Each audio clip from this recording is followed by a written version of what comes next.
What's up, guys? So continuing this series, I got my top 3 favorite chest exercises. And again, if it's an exercise that you like and is not on this list, simmer down now. It's a good exercise. This is, again, just giving some good direction to start.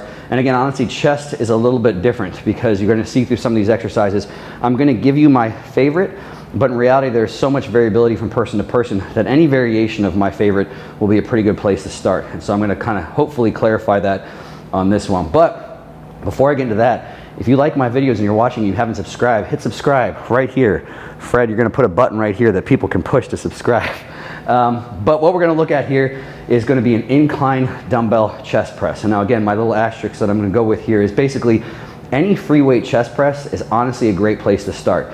So if it's either a flat barbell, flat dumbbell, or it's an incline barbell or incline dumbbell, all of those are honestly good places to start. This is a place where free weight exercises make a lot of sense.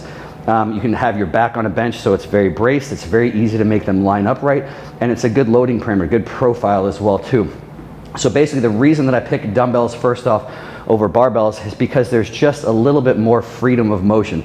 So again, you don't have to be in a fixed, whatever you're grabbing with the barbell, you're in a pronated grip. So again, some people will be a little bit more comfortable in this position, whatever, and it's just a little bit easier to have that variability with the dumbbell. So that's the only reason I'm really picking dumbbells over barbells. And for some people that have great range of motion or mobility, if you can go lower all day, go lower. And so obviously dumbbells will allow you to get lower. But also the nice part is if you can go lower or you can't go as low, it has people less focused on the bar. Because again, there's some people as they go down have no business touching the bar to the chest, even if it only means they're staying a half an inch off. And I'll give you some tips on how to figure out that.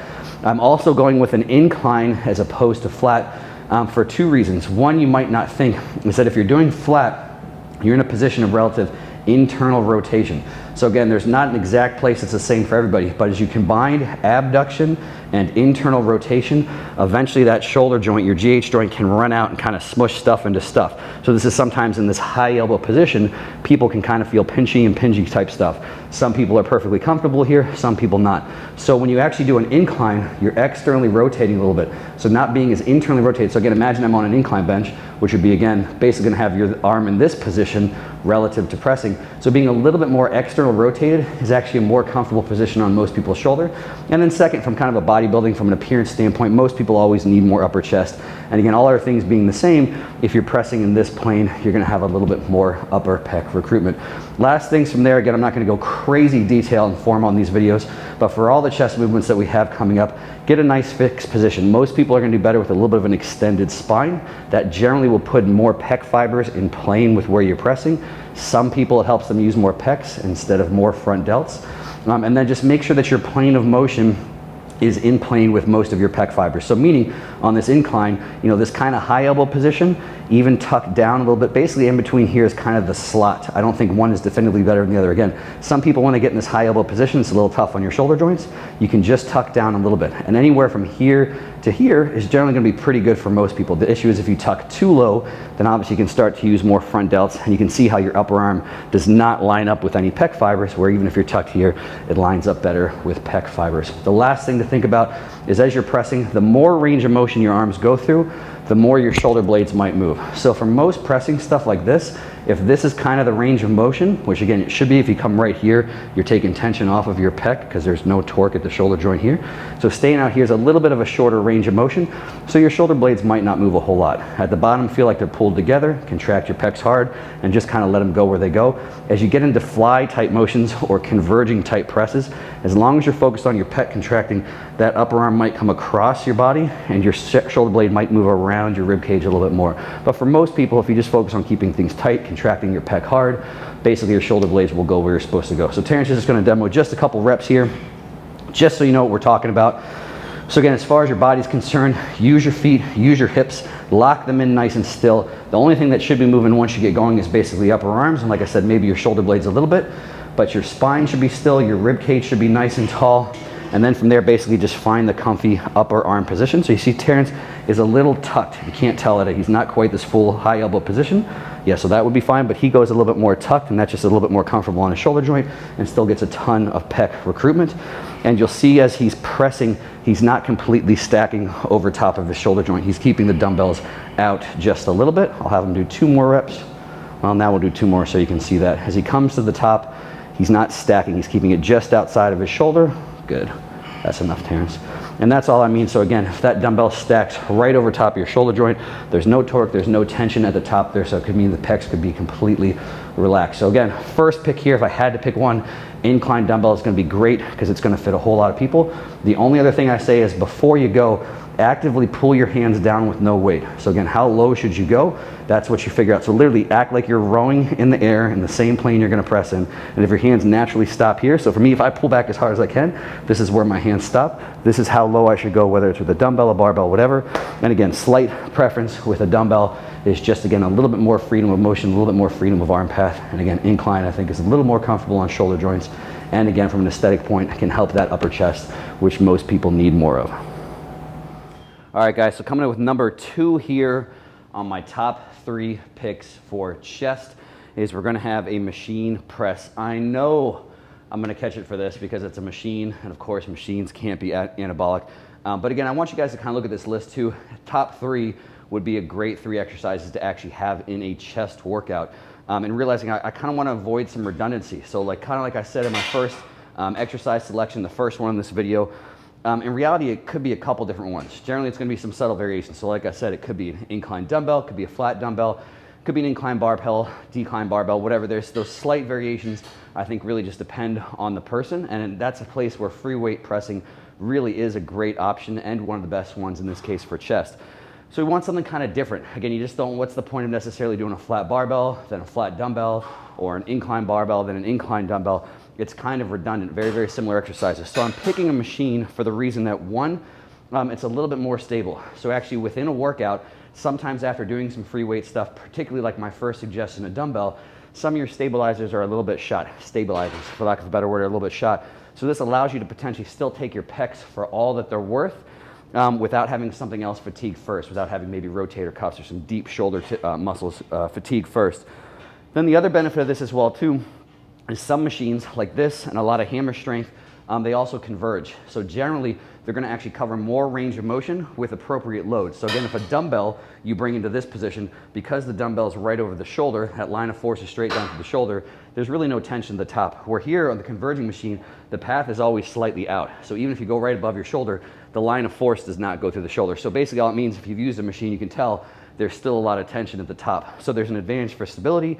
There's an advantage potentially for range of motion if they converge. And then the other thing too, from a programming standpoint, is generally whatever you did first, do a different plane for the second one. So again, if I say incline dumbbell first is a great one to start with, then this is a good place to either do a flat one or a slight decline. So again, not necessarily that this is better than a free weight or whatever it is. This is more so if you're actually picking 3 for a workout. I think there's always a great place for machine press in there somewhere. And if you look at people obviously like Dorian and a whole lot of actual strong people like Jordan Peters, generally they have a combination of both in all their workouts, which again, I don't think those guys are concerned with toning too much. So I think it's still a great way to put on a lot of tissue. So we're gonna watch Terrence do a top set here.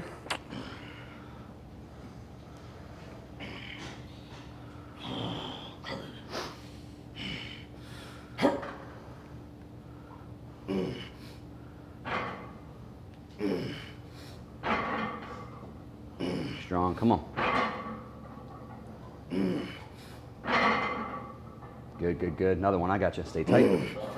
Hard, hard, hard, hard, hard, hard. Finish. Good. So that's it. Number 2 on the list, some sort of machine press. Again, my top pick is the one we have in my gym, obviously, is the Nautilus, one of my favorites. But again, hammer strength can be pretty good. A couple other brands are very good as well too. And again, it's not necessarily saying this is definitively better than a whole bunch of other free weight exercises. I'm saying it makes a lot of sense, especially if you're gonna pick 3 exercises for a chest workout. This definitely has a place in amongst with the other 2 that you have seen and are going to see. Well, what's up guys? So this is my number 3 on my top 3 favorite for chest. And again, really, if you're looking at this list, it's not to definitively say one's better than any other exercise, just 3 really good exercises that you're looking to have maybe if you want a very complete, effective chest workout. I've got to include some sort of fly on there. So for some of the reasons that everybody already knows for flies, It takes the elbow out of it, so if you have issues with your triceps, it can take your triceps out of it. It allows for this kind of stuff, so different positions of internal, external rotation. So again, when you're doing a press, just realize you're stuck in a fixed amount of internal, external rotation. Wherever you pick, you're in that plane the whole time.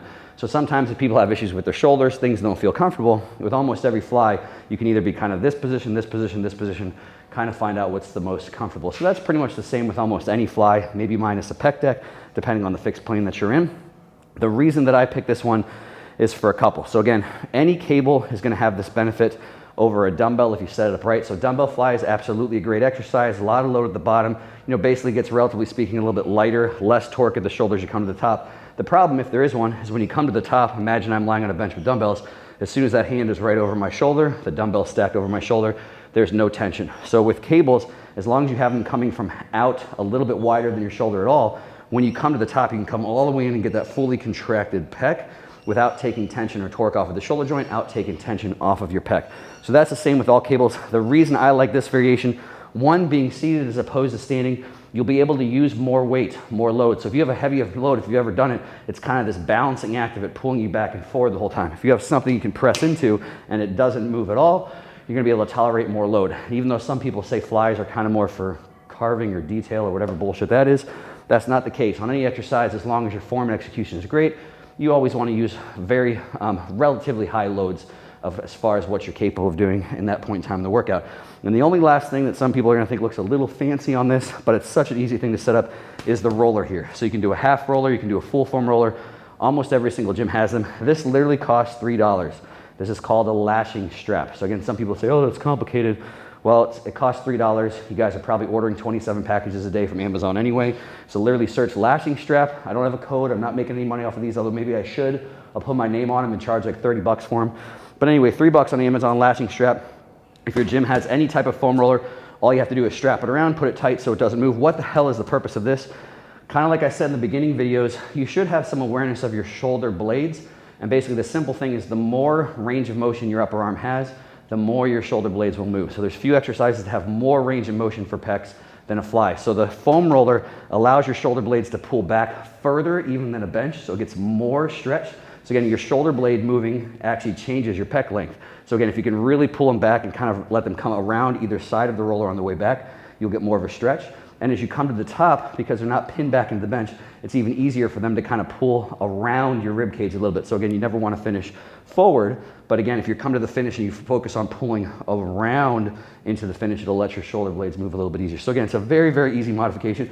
Again, if you don't feel like messing with all that shit, I get it. It's more than doing nothing. So again, just on a bench is still a great exercise. But if you don't mind spending $3 and you're into working out, again, anytime I've had anyone try this, from normal people to guys that have been on the Olympia stage, they all seem to like it. It's a really, really simple modification that makes for a great exercise. So I'm gonna have Terrence demo some and show you how this makes you look jacked and pretty like Terrence, at least if you've got the same appearance as him and you've worked as long and as hard as he has. So again, for any fly, just for the little setup stuff, same as some of the press stuff, just look at the plane you're in so you can clearly see the cable is in line with his upper arm and all that's moving right in plane with his chest. You can see as he finishes, really pulls back and his shoulder blade pulls forward, really strong contraction of the pec at the top there. And the best cue that I can give, again, anytime you're doing a fly or a press that comes all the way in, finish feeling like you're smashing that bicep into the side of the pec.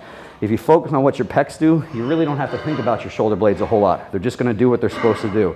So get on the way back, almost feel like you're pulling them together, kind of like a row, and then just contract that pec as hard as you can to the finish. And again, the finish being bicep all the way into the side of the chest, hard squeeze. And again, your shoulder blades are just gonna go where they're supposed to go. And then same as any other cable, the other part that I just won't touch on too much. Nice, Terrence, finish, finish, finish, finish. Good, really good. Is it's very easy to adjust for a little bit of variety. So obviously if you want a little bit more kind of an incline, you can move your body position. You can change basically whether it's more of an incline or a decline. The more you lean forward, it's almost more like a decline. Excuse me, the more you lean your hips forward, it's more like a decline. Or you can be kind of upright like Terrence is. You can have the cables low to high, make it more of an incline. So there's just a whole lot of versatility and variability that you get with cables as well too that also makes it a great option. So as always, this is not definitively a list to make teams. This fly is better than the other fly. This press is better than the other press. This is just hopefully to give you a great place to start some very efficient exercises. And again, to answer anyone's question, yes, these 3 exercises together would make a great, very complete chest exercise. And as always, if you like these videos, tag every single human being that you know. Take a minute, just scroll through your phone. I don't care if you have 600 contacts, just tag all 600 of them. Maybe don't do that, but seriously, hit that subscribe, hit the like, give me the thumbs up, leave some comments. Again, tag your grandma. I'm always telling you, tag your grandma. I've seen her. Her pecs need some work. So again, do her a favor. But anyway, all I'm serious, if you enjoy it, if you like it, leave some comments, leave some feedback. And of course, we'll keep trying to roll out the content for you guys.